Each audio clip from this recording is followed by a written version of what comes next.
تلاوت تو کرتا ہے لیکن اس کے حقوق کا حق ادا نہیں کرتا ہے جس طریقے سے ادا کرنا ہے، اور وہ تمام احکامات جو اللہ تعالیٰ نے قرآن پاک میں بیان فرما ہے اس کو اپنی زندگیوں میں برتتے نہیں ہیں، تو پھر مسلمان کے لیے عزت ملنا مشکل ہو جاتی ہے، مسلمان کے لیے ان کے ایمان کی، ان کی جان مال عزتوں کی حفاظت مشکل ہو جاتی ہے، کیونکہ اللہ تعالیٰ نے یہاں پر بتایا کہ یہ حکیم ہے، یہ عزیز ہے۔ اور اے مسلمانوں، تم کو بھی اگر غلبہ ہونا ہے، تم کو بھی جو ہے اپنے کاموں میں حکمت اختیار کرنا ہے، تو تم کو کیا کرنا پڑے گا؟ یہ قرآن پاک جو کہ حق کے ساتھ نازل کیا گیا ہے، اس کے احکامات پر تم کو من و ان عمل کرنا ہوگا، پوری طریقے سے اس کے اوپر عمل کرو گے تو پھر تمہارے بھی ساتھ جو ہے اللہ تعالیٰ ویسے ہی معاملہ فرما سکتا ہے جس طریقے سے پہلے ہوا تھا، کہ یہ قرآن پاک پر عمل کر کر جس طریقے سے مسلمانوں کا ایک رعب دنیا پر چھا گیا تھا، اور ان کو حکومتیں مل گئی تھی، لوگ جو ہے ان سے کانپنے لگتے تھے، ڈرتے تھے۔ کیوں؟ کیونکہ وہ قرآن پاک پر پوری طریقے سے عمل کرتے تھے۔ جیسے کہ ابھی بتایا گیا کہ وہ معزز تھے حامل قرآن ہو کر، یعنی قرآن کی تعلیمات کو پکڑ کر وہ معزز ہوئے تھے۔ اور پھر جو یہ قرآن کی تعلیمات کو چھوڑ کر انسان اپنے نفس کی خواہشات کے مطابق جب کام کرنے لگ گیا، اس کو یہ سمجھ میں آیا کہ اگر میں یہ کام چھوڑ کر دوسرا کام کروں تو شاید میری اس میں عزت ہے، شاید اس کے اندر میری حفاظت ہے، تو یہ اس طریقے سے جو ہے جو راستے اختیار کرتے ہیں، یہ بالکل جو ہے مسلمانوں کے لیے خطرناک ہے، یہ ان کی بقا کے لیے بھی خطرہ ہے، ان کے ایمان کے لیے، آخرت کے لیے، ہر طریقے سے اس کے اندر خطرہ ہے، کیونکہ اتنی پیاری، اتنی عظیم کتاب جو مسلمانوں کے پاس ہے، احکامات کے پاس ہے، غیر لوگ یہ مانتے ہیں کہ یہ کتاب کی وجہ سے مسلمانوں کو سربلندی ہوئی ہے۔ اس سے پہلے بھی میں نے ایک مرتبہ آپ کے سامنے عرض کیا تھا کہ جب 18ویں صدی میں جو ہے سوڈان کے علاقے میں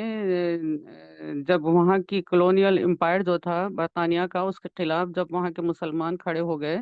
تو پورے لوگوں میں ایک تعجب کا اظہار کیا گیا کہ اتنے چھوٹے سے ملک میں یہاں پر کچھ طاقت نہیں ہے، قوت نہیں ہے، کس طریقے سے یہ لوگ جو ہے اتنی بڑی قوت کے سامنے مقابلے کے لیے اٹھ گئے ہیں۔ تو اس وقت جو ہے جو برطانیہ کا وزیر اعظم تھا، اس نے پارلیمنٹ کے اندر اپنی جیب میں قرآن پاک رکھ کر آیا تھا، اور وہ جیب سے نکال کر لہراتے ہوئے پارلیمنٹ میں کہا تھا کہ جب تک مسلمان کے پاس یہ کتاب ہے، ہم ان کو جو ہے تسخیر نہیں کر سکتے، اس قوم پر ہم پوری طریقے سے غلبہ نہیں حاصل کر سکتے۔ تو یہ اتنے عظیم اس کے اندر احکامات ہیں، اور غور کریں اور آج کے حالات کو بھی اگر ہم ملاتے ہوئے اس کو پیرالل کرتے ہوئے دیکھیں، اس کا موازنہ کرتے ہوئے چلیں، تو کتنا ایسا لگتا ہے کہ ہر قدم پر اللہ تعالیٰ نے احکامات بتائے ہیں، اللہ تعالیٰ نے گائیڈنس دیے ہیں کہ تم کو اس طریقے سے کرنا ہے، تم کو اس طریقے سے کرنا ہے، تم عام آدمی ہو تو تم کو یہ کرنا ہے، تم تاجر ہو تو تم کو یہ کرنا ہے، تم حکمراں ہو تو تم کو یہ کرنا ہے۔ ہر چیز بہت زیادہ واضح بیان کر دی گئی ہے، اور اس کو کر کر کس طریقے سے کرنا ہے، یہ نبی کریم صلی اللہ علیہ وسلم نے بتایا ہے، صحابہ اکرام نے بتایا ہے، بالخصوص چاروں خلفائے راشدین نے بتایا ہے کہ یہ اس پر کس طریقے سے عمل ہوتا ہے، نبی کریم صلی اللہ علیہ وسلم کی سیرت طیبہ پر اور قرآن کی تعلیمات پر کس طریقے سے عمل کرنا ہے، اس کا حق کس طریقے سے ادا کرنا ہے، یہ بتایا گیا ہے۔ تو بس ہم کو یہ کرنے کا ہے کہ اپنے بھی دین کو جو ہے اللہ کے لیے خالص کریں، جو کہ جس کا تقاضا آگے یہ ہے کہ جب اتنی عظیم کتاب ہے تو بس کیا کرنا ہے، فَعَبُدِ اللَّهِ فَعَبِدِ اللَّهِ اللہ فَعَبِدِ اللہ، کہ اللہ کی عبادت کریں، اللہ ہی کی عبادت کریں، اور اس کے سوا کسی کی عبادت نہیں کی جا سکتی، اس کے سوا کوئی عبادت کے لائق ہی نہیں ہے، نہ کوئی اس کے برابر شریک ہے، اس کی عبادت میں کسی کو شریک نہیں کرنا ہے، اور اس کو چھوڑ کر کسی دوسرے کی احکامات کی پیروی بھی نہیں کرنا ہے۔ جب اللہ کا حکم موجود ہے تو اس حکم کو چھوڑ کر دوسرے کا حکم قبول نہیں کرنا چاہیے۔ مخلصاً لہ الدین، خاص دین اسی کے لیے ہے، یہ خاص کر لینا ہے، دین کو، اپنے دین کو خاص کرنا ہے۔ اب دین کے معنی ہم نے کیا سمجھا ہے؟ دین کو ہم یہ سمجھ رہے ہیں کہ مسلمان یہ سمجھتے ہیں کہ ہم مسلمان ہیں تو ماں باپ نے ہمارا نام مسلمان رکھ دیا، ہم مسلمان ہیں تو خواتین جو ہے باہر نکلتے وقت برقع پہن کر نکلیں گے، مرد آدمی ہے تو کوئی جو ہے داڑھی رکھ لیں گے، کرتا پاجامہ ٹوپی پہن لیں گے۔ لیکن دین کیا ہم سے تقاضا کرتا ہے؟ اللہ تعالیٰ یہاں پر یہ فرما رہے ہیں کہ خالص ہو جاؤ، دین کے لیے خالص ہو جاؤ، مخلص ہو جاؤ، یعنی کہ اخلاص کے ساتھ دین پر عمل کرنے والے بن جاؤ۔ تو دین یہ نہیں ہے میری بہنوں، دین صرف جو ہے عبادتیں کرنے کا نام نہیں ہے، یہ صرف جو ہے پوری زندگی میں جو ہے اللہ اور رسول کے احکامات کو نافذ کرنے کا نام دین ہوتا ہے۔ اور ہم یہ کرتے ہیں کہ عبادتوں کے حد تک اسلام کو جب رکھ دیا جاتا ہے اور معاملات میں اور زندگی کے دوسرے کاموں میں جب دین کو داخل نہیں کیا جاتا ہے تو پھر مسلمانوں کو جو ہے ترقی ہرگز نہیں ہو سکتی، کیونکہ اسوہ نبی صلی اللہ علیہ وسلم کو جب تک کہ تھام کر مسلمان اپنے کام نہیں کرے گا، اس کو سرخروئی اور کامیابی ہرگز نہیں مل سکتی ہے۔ اور بظاہر انسان کو کچھ لگتا ہے کہ اگر میں یہ چھوڑ کر دوسری طریقے سے کام کروں تو مجھ کو زیادہ نفع ہوگا یا فائدہ ہوگا، تو یہ اس کی خام خیالی ہے، اس کی کم علمی ہے، اس کا کم جاننا ہے۔ آگے اس کے لیے کیا حالات ہونے والے ہیں وہ نہیں جانتا ہے، اس لیے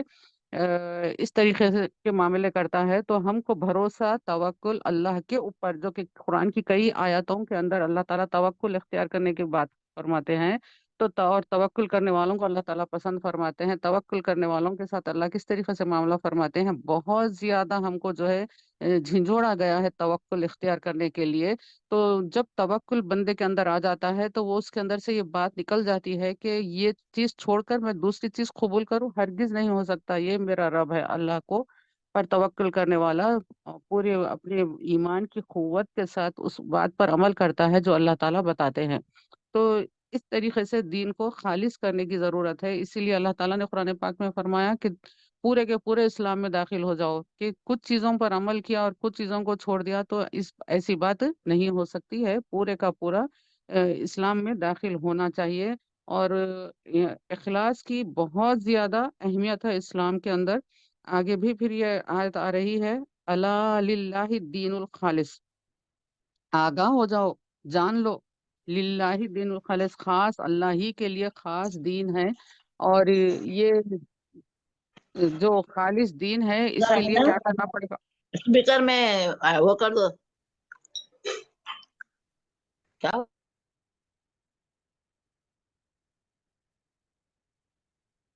اس کے لیے کیا کرنا پڑے گا؟ اپنے نیتوں کو خاص کرنا پڑے گا۔ نیتوں کو خاص کرنا کیا ہے؟ دل کے اندر دوسری کچھ محبت نہیں رکھنا ہے، اللہ اور اللہ کے رسول کی محبت اور اپنی شریعت کے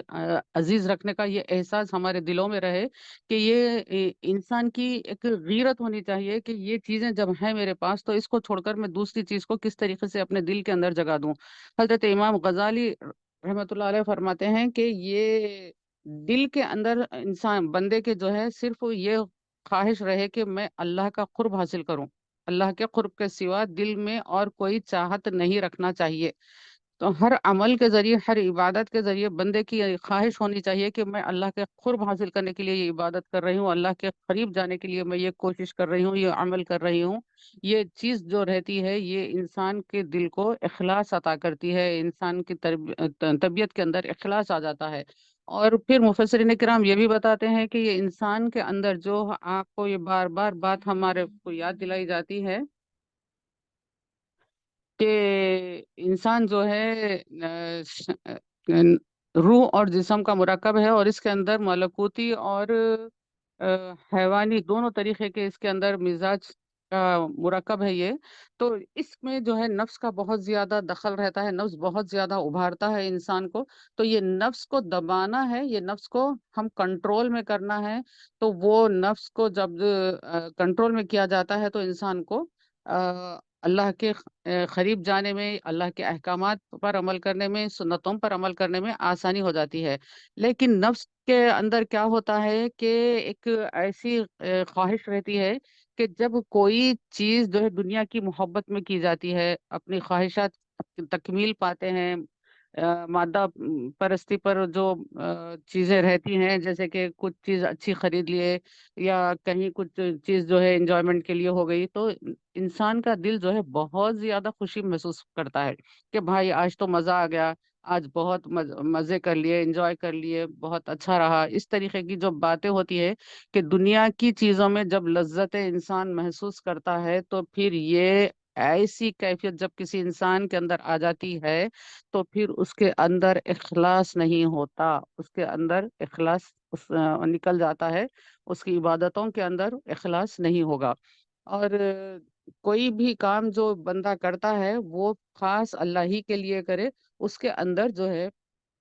ریاکاری نہیں رہنی چاہیے۔ ریاکاری کا مطلب کیا ہے کہ کسی کو بتانے کے لیے کوئی کام کا کرنا،